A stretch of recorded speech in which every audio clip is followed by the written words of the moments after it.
Bonjour et bienvenue sur le podcast One Thing in a French Day. Aujourd'hui, vendredi 19 janvier 2024, cet épisode, le numéro 2319, s'intitule Des macarons avec Sanam, premier épisode, le macaronnage. J'espère que vous allez bien et que vous êtes de bonne humeur. Je m'appelle Laetitia, je suis française, j'habite près de Paris et je vous raconte au travers de ce podcast un petit bout de ma journée. Vous pouvez vous abonner pour recevoir le texte du podcast, le transcript, par email à chaque fois qu'il est mis en ligne. Il existe 2 abonnements, le texte simple à 3 € par mois ou le texte avec les notes, les photos et tout ça à 5,90 € par mois. Vous pouvez choisir la version qui vous convient le mieux directement sur le site du podcast onethinginafrenchday.com. Des macarons avec Sanam, épisode 1, le macaronnage.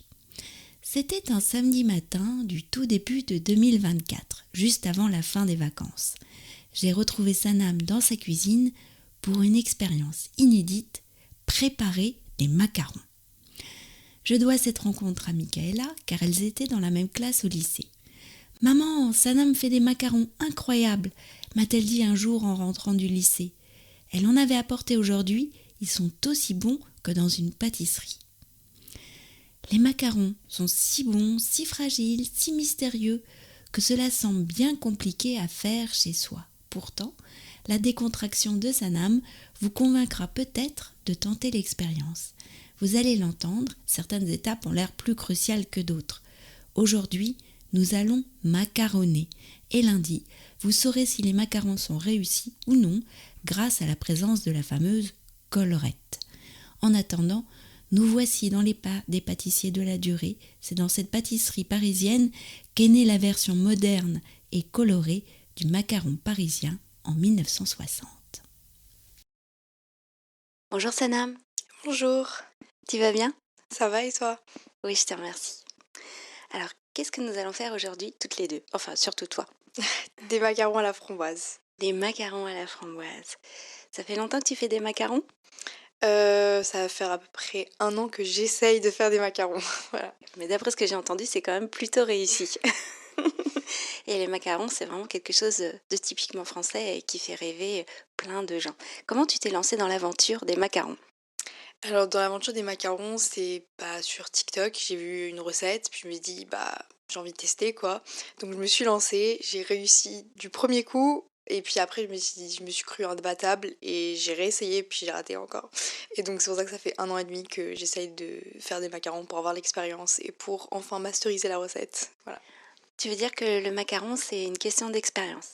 C'est ça, c'est pas la recette en soi qui est dure ou les ingrédients, etc. C'est la technique, surtout le macaronnage. On fait un truc de pas bien et puis on rase quoi. Donc voilà. Qu'est-ce qu'il faut comme ingrédient et comme matériel pour faire des macarons ? Donc les macarons, c'est des blancs d'œufs, du sucre glace, du sucre normal pour mettre pour la meringue et du colorant si on veut des goûts différents et bien sûr de la poudre d'amande. Voilà. Et le matériel ? Le matériel, du coup, c'est juste une espèce de feuille de cuisson avec déjà les ronds pour détourer pour faire les macarons, puis une poche à douille, puis un KitchenAid ou un batteur électrique, ça dépend. Ok. On est parti pour combien de temps là ? Donc à faire, la pâte, c'est on va dire 10-15 minutes. Ensuite, on les met sur la plaque, on fait les ronds. Et ensuite, il faut les laisser 20 à 30 minutes croûter pour bien que ça fasse la collerette autour. Et au four, c'est 15-20 minutes. Ça dépend de la température du four. Alors tu m'as montré quelque chose que tu as sorti du frigo. Qu'est-ce que c'était ? Du coup, pour les macarons à la framboise, faut faire de la gelée à la framboise. Donc ça dépend de tous les goûts. Par exemple, c'est un macaron au chocolat, on fait une ganache au chocolat. Enfin bref, ça dépend des goûts. Mais mon goût préféré, c'est les macarons à la framboise. Donc j'ai fait une gelée à la framboise. On commence par quoi, Sanam ? On commence par mélanger le sucre glace et la poudre d'amande ensemble. Oui, donc il y a combien de grammes d'amande et de sucre ? Donc il y a 150 grammes de poudre d'amande et 210 grammes de sucre glace. Voilà. Donc maintenant on va lancer la meringue. Ok, donc les blancs d'œufs sont dans le bol du mixeur. Ouais, avec une pincée de sel, ça c'est optionnel, mais des fois ça relève le goût. Ok.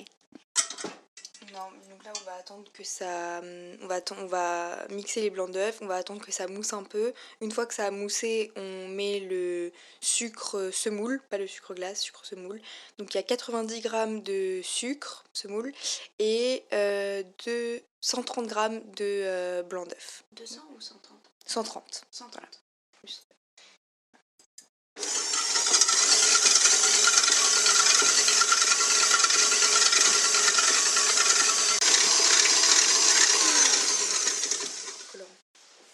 Ça dépend de lait.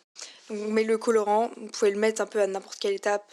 Pour les macarons, c'est mieux d'utiliser du colorant en poudre. J'ai déjà essayé colorant liquide, ça marche pas. Ça rajoute de l'humidité en fait. Ouais, c'est ça. Et il faut vraiment essayer de rajouter le moins d'humidité possible dans les macarons.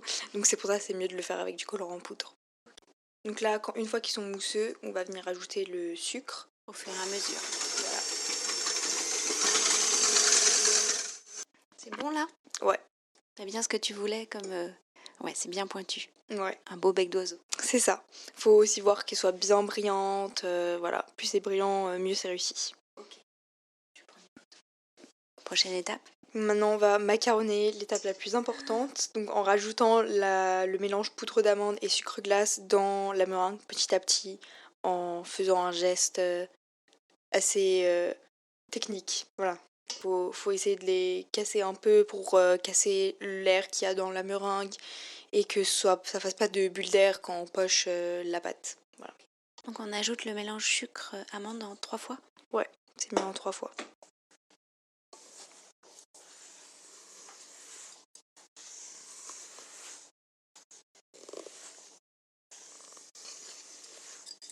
On est au moment crucial.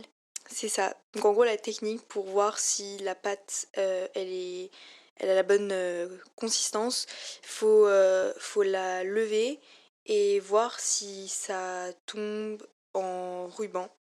Donc une fois que ça fait un espèce de ruban continu et qu'elle se casse pas, ça veut dire que c'est bon, normal. Un autre truc qui permet de voir que la pâte elle est prête, c'est donc quand on la lève, faut qu'elle reprenne sa forme mais doucement en fait. Voilà, nous saurons lundi si les macarons sont réussis. Patience, patience. En attendant, je vous souhaite de passer un très bon week-end et je vous retrouve lundi pour un nouvel épisode du podcast. À bientôt, au revoir. One thing in a